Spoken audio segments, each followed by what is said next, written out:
importance of the size and the fraction that vanadium holds compared to other battery types, and that a very useful chart that he put up earlier in his presentation saying that vanadium redox flow batteries have a significant component. And this has led to a number of different ideas, some of which lead directly from this and are related directly to this discussion. So what we were asked to do, actually this paper originally started with Daniel Harris and actually Terry Perlis put quite a lot of input into it. Todd and I have just taken a bit of it on and extended it. And I think this body of work is not quite complete, and we value the input that it takes from here. But we just wanted to outline a basic framework for what we're doing going forward here. So let me see if I can just click on that, John, and make it go forward. Oh, hold on, one back. I think I've stopped one, that's right. There's a few slides here on the vanadium market, but we don't need to spend some time on them because basically Terry's just done that for us, and I know looking at his numbers, I'm probably a few points out one way or the other, given that we used earlier numbers. But basically, we saw a big input effect on the vanadium energy storage market during that price spike, and this of 2018, and that's really an impediment to the impact of the vanadium battery in the marketplace, something that we really would like to get around and try and overcome in future production. But one of the questions that was raised last year was, how do we value the vanadium in the battery now and in the future? And if we can't do anything with that material, how are we going to value it? How are we going to get it out at the end of the day? So what we've done is, in order to value it, the easiest way to look at it is to take the material in the battery and look at what you might do with that material. Now, we mentioned it's a large volume of the battery. It's in liquid form. It's an electrolyte. It contains a lot of vanadium. So really what we want to be doing is taking that back into first principles as vanadium and what its value is to somebody. And that's really the thought process we follow here. It is worth noting, though, that in terms of production of electrolyte quality vanadium, there are only a small volume of a number of producers around the world that can currently produce the volumes that are required for the flow battery industry. And I think this is a bit of a misconception out there in the marketplace that everyone can produce battery-grade electrolyte vanadium pentoxide. That's not necessarily the case. As Terry mentioned a few minutes ago, product grade that goes into the steel industry is not necessarily the same as the high purity application. And we know from our discussions with flow battery makers is that they're demanding a fairly high standard and high quality that's going into the applications. So I think I've gone back one, two more. Sorry, Terry. Sorry, John, can I go back one there? We used to go control, or we'll have to go back. Okay, thank you very much. Again, I'm not going to spend too much time on this. Terry said a lot of the things that are here, and some of these numbers were slightly different. But importantly, if vanadium demand goes up to deal with flow battery markets as they get very much larger, we're going to have to bring new production online.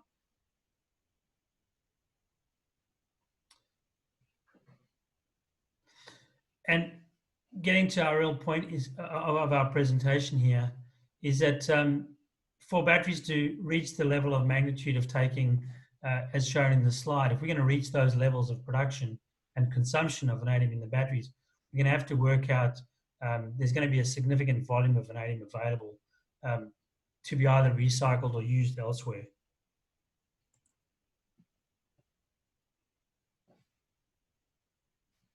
I'm just going to skip through this slide because it's something that's already been said. It's where prices are made available.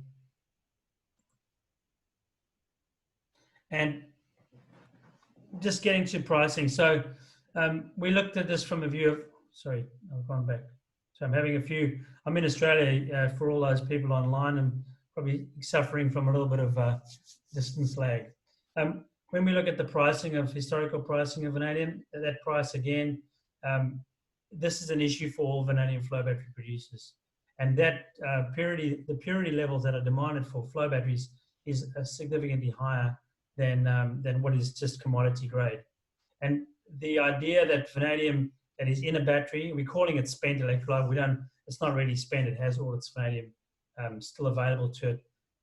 is often can be considered as a secondary source of vanadium for producers, and the value of electrolyte needs to be determined as its conversion cost to be a viable vanadium source. So we want to work our way through that now with you. Sorry, I've gone back. There we go.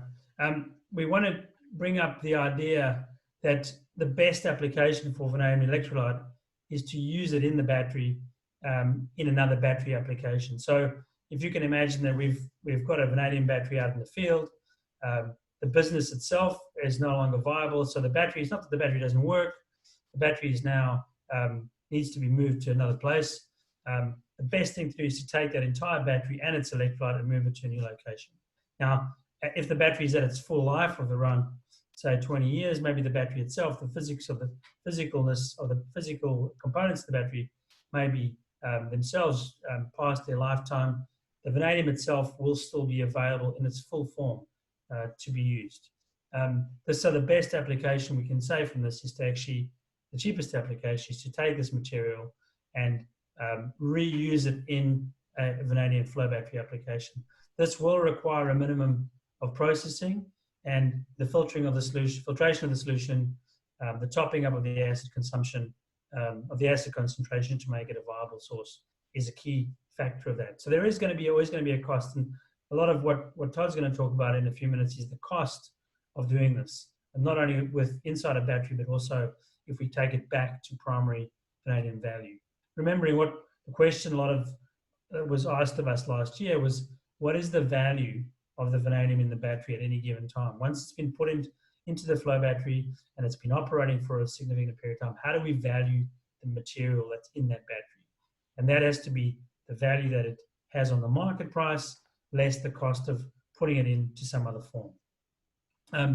So we know that because vanadium electrolyte contains a lot of vanadium in solution, it can be introduced into existing refining processes and converted back to commodity grade electrolyte at a relatively low cost and a relatively high yield. I'm going to click to the next slide, and at this point I'm going to hand over to my colleague Todd Richardson. Todd's the Chief Operating Officer of Australian Vanadium and works with me here in Australia, and I'll take you through the next few slides describing the process that we might follow to get this vanadium back into its primary form. Thanks, Vincent. Hi, everybody. Yeah, I think, like what Vince said, I think our goal here is just to understand what is the value of the vanadium in there, and if we had to reprocess that material for whatever reason, how much would it cost for us to do so? I think that'll help the supply chain for the vanadium redox batteries. It'll help battery producers understand a little more about, financing options, and there's a lot of implications here as to, what you can do with this vanadium if for some reason you have to recycle it somehow. So like Vince said, the first option I think is to look at, we need to understand a little bit about, how vanadium battery fails, what's the mode of failure. But, the first option is always to try to recycle that material into an existing vanadium battery. The second option could be something like ion exchange or something to clean out any impurities that you might have gained in this battery over the years or something. But so the worst case scenario, I think, is if you look at this material and you have to extract the vanadium units out of this electrolyte, so there's not really much value left in it as far as an electrolyte. And then you have to look at existing processes that are out there and try to understand what the cost would be to convert this material into a sellable product. So I think if you look at it from that angle, I think there's a few things that any vanadium producer would look at if they were going to purchase this material. And the first thing is, how does it fit into our process, and would it make sense to buy this material back? And what kind of value would it be for them? So that's really what the project is about. So I think if you look at most vanadium producers that use a hydrometallurgical process, and there's quite a few of you guys, I think you can see there's some advantages to this material. It's high in the grade, the vanadium grade is high. It's a high purity material, so it does hold some value. And if you look at the process that you use to extract the vanadium, it's not too much different than the processes that we're already using in vanadium production facilities around the world. So there's really two steps to this process, and that would be to extract this material. There's a few steps. First, you extract the material, and then you have to ship it somewhere to a vanadium producer. So there's a logistics cost involved, which is not insignificant because it's a low grade vanadium. I mean, it's a vanadium solution, so the logistics costs are going to be, fairly high. It's not like shipping V2O5 oxide, for instance. So there's that, and then you have to look at, okay, what do you have to do to process this material to get it into a vanadium facility as a feedstock? So in order to do that, you're going to have to oxidize the vanadium, and then you're going to have to probably neutralize, depending upon the process, you'll probably have to neutralize the solution in order to make it a viable feedstock. Can we go to the next slide? So if you look at just published data, I think you can make an estimate about how much it costs the industry as far as reagent, labor, and energy costs. Let's go back one, sorry. So you can make an estimate as to what it would cost a typical vanadium producer. This could be a primary vanadium producer. This could be somebody who's producing vanadium from slags, as Terry mentioned earlier. That's a big section of vanadium production. But a lot of these things have some similarities, and part of that is conversion from a vanadium solution into a vanadium powder, right? So you can figure out that, and on average, I think it's fair to say somewhere around $1 a pound V2O5. The other thing that you have to take into consideration is the typical content of leachate. In most vanadium production facilities, you'll be limited if the vanadium grade is not high enough, right? So it would add some production costs if the vanadium grade was lower than your typical leachate processing. But this material is not. It's higher than the typical vanadium producer's leachate, so that's a positive for it as well. And I think if you look at the overall leaching, this is pretty standard published data as well. You can convert it to V2O5 flake, typically around 95% conversion, so you get relatively high conversion rates as well. Of course, you will lose some things. What that doesn't take into account is the oxidation and the additional caustic, and there might be some recovery losses there as well. We didn't take into consideration, but it's a high yield recovery process. So next slide. So I think the next step for us, really, for Vanitec, I think, in order to get just some good back of the envelope calculations to really understand exactly what this material is valued at, is to do a little bit of laboratory work. It won't require too much, but if we can get some electrolyte, we can do some testing, determine how much reagent usage is necessary to oxidize the material, how much is necessary to neutralize it, and we could look at different scenarios. This is just one of many pathways, but I think it's a first pass, and it makes a lot of sense on a first pass basis. There's always other ways to skin the cat, but I think this is a pretty typical process. There is some differences between generation 1 and generation 3 electrolytes, obviously, so you have to look at that as well. But I think the vanadium grades are fairly similar, and I think the process will be very similar as well. So what we're going to do in the next few months as a group here, with some help, we're going to put together our thoughts on the electrolyte and include the composition and preparation availability. We could use some help from the battery manufacturers and the users of vanadium to understand really modes of failure and how they would see this work. But I think that this is a good first step. And then describe the reuse of the vanadium electrolyte in the battery in 3 different scenarios: filtering, cleaning, and then purification, as well as actually having to redissolve it and reprecipitate it. So that's really next steps for us. If we look at the next slide. So I think I mentioned this just a little bit earlier, but there's obviously other technological solutions. I'm not saying this is the only one. There are some things that we could look at as far as like IX, other extraction technologies, so that you wouldn't have to spend as much on reagents, and you may not even have to spend as much on logistics and things. But again, you have to really understand the typical mode of failure. And a lot of these vanadium batteries haven't operated long enough for us to really understand what the modes of failure are, which is probably a good thing. That says that the technology is pretty good.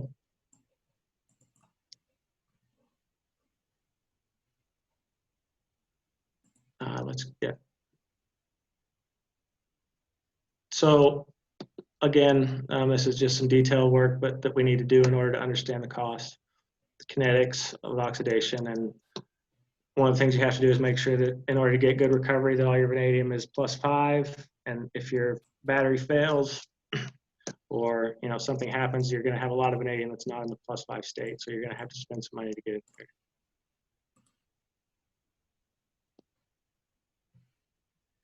All that being said, I think there's some broad assumptions we can make with some of the information that we already have. I think we've talked about this slide, but let's see. I think the assumption is provided the electrolyte producer could provide it as a reasonable cost for a long-term supply agreement if you understand exactly what the salvage value of the vanadium is at the end of the life, for instance. Logistics costs are a big question, and there's some things that we can do to look at and delve into that a little deeper as well. Next slide. So really, this is the nuts and bolts of it. If you look at the third bullet point here, I think this will give you an idea for how you would value something like this, or how a typical vanadium producer would value something like this. So, as a vanadium producer, you take a look at, okay, what can we sell it for? So the market value, and this, if you assume in this instance is $8 a pound, there's going to be some margin involved for that conversion, and then there's logistics costs. And I think broadly, generally speaking, you could ship this material probably anywhere in the world for about $1 a pound. And then and conversion, I think at the plant itself is going to be about $1 a pound as well. So the only unknowns really is just how much it costs for this pre-treatment, which would be oxidation, and then neutralization, right, step. So you can drive that pretty quickly and pretty simply, and we can make some broad assumptions about that even before we do any of the work. Next slide.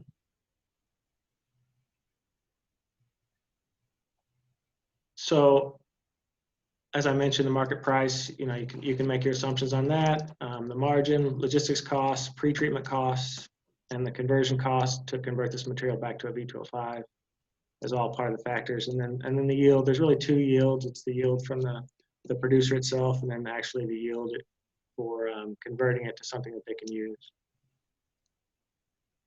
So those are all of the things that you have to define a little bit better, but we do have some ideas about it. So I think if you can't recycle the material as electrolyte, and you have to use it as incremental production, the value of the electrolyte would be no more than the cost of getting the material processed, right, to the stage where they can sell it, the stage where they can precipitate vanadium from it. So I think a worst case scenario, if you're a battery producer, or if you're somebody who's going to buy this vanadium to put in the battery, I think you can recognize it, depending on what your price assumption is and depending on what you think your logistics costs are. But worst case, I think is, there's a value of at least $1.50 to up to $3 a pound of V2O5 contained in there. And again, we'll have some better ideas about this, but I think that's a generally conservative, realistic number. So what that means for the people here in this group, I think, is that there is a value, an inherent value in that vanadium, even after the battery's been, serviced full life. So there is a good salvage value for that vanadium, and it will hold its value for as long as that battery is installed, which I think is probably critical for doing your analysis for vanadium redox flow batteries versus other technologies as well. So Vince, I don't know if you want to jump in on this and talk about it.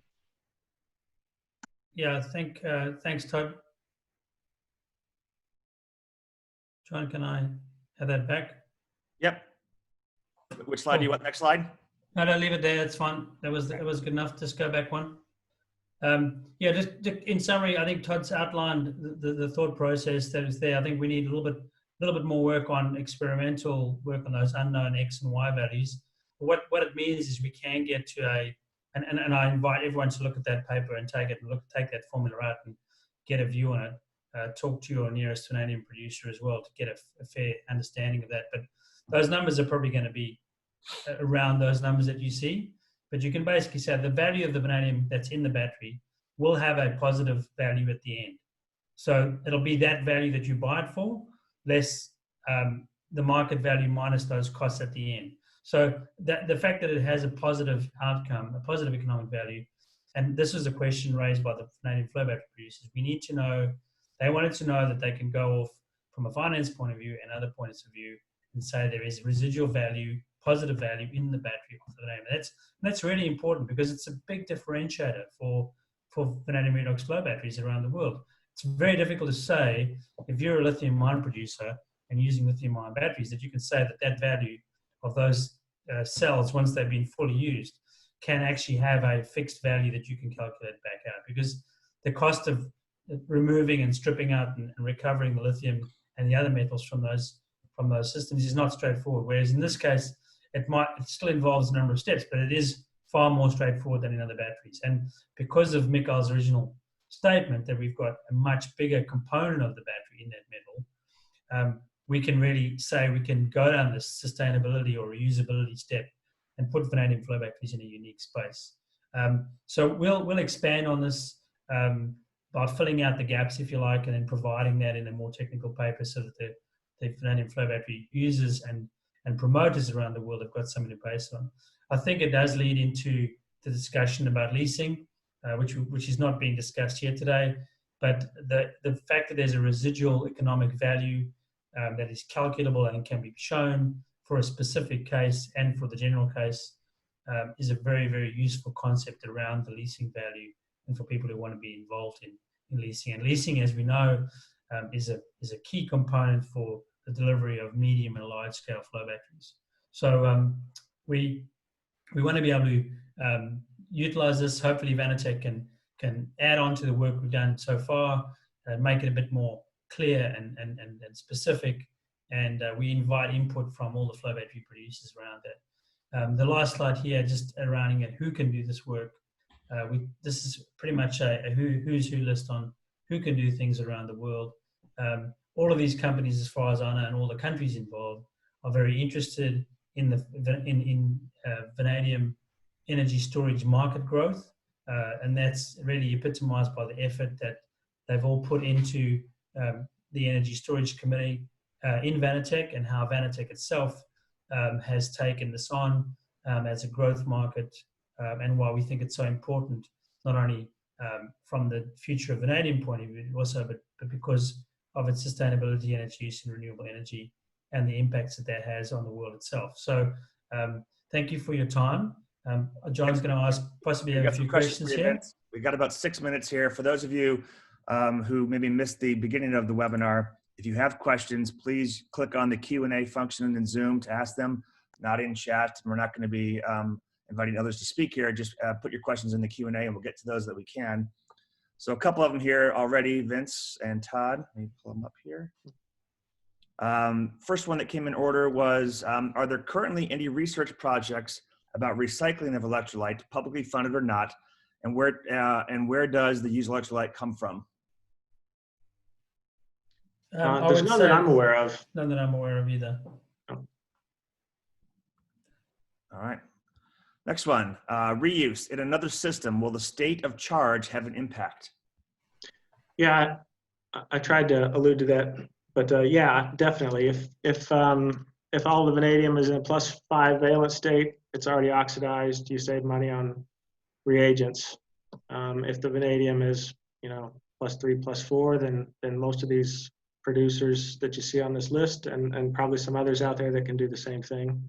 This is not, the only producers who can do it, but they're going to have to spend some money on an oxidizer, whether it be hydrogen peroxide or sodium hypochlorite or something to oxidize the vanadium before they can extract it, because they won't get good recoveries otherwise. So yeah, it definitely matters. Thanks. I think this next one's for you again, Todd. For the recycling, was both chloride and sulfite-based electrolyte considered? Yeah, so the difference in the Gen 1 and the Gen 3, I think the Gen 3 has got chlorides in it as well as the sulfates, which would also have an impact on probably the CapEx, if nothing else, for how you would do this process. I think it would be a similar process. I think you'd have to take into account materials of construction, because chlorides are a little bit trickier to deal with than sulfates, but yeah, it can be done in a similar process. The last question was explaining the difference between Gen 1 and Gen 3. Well, I'm not an expert here, but I do know that the chemistries are fairly simple, fairly similar. The vanadium concentration is a bit different in the Gen 3, and they use chloride solution, so it's a vanadyl sulfate mixed with a vanadyl chloride solution in Gen 3. Gen 1 is typically just vanadyl sulfate. Great. Any other questions for our friends at Australian Vanadium? All right, then I'm going to move on. Thank you. Thanks, guys. I'm going to turn over remote control to Suella at Leafa Communications for our next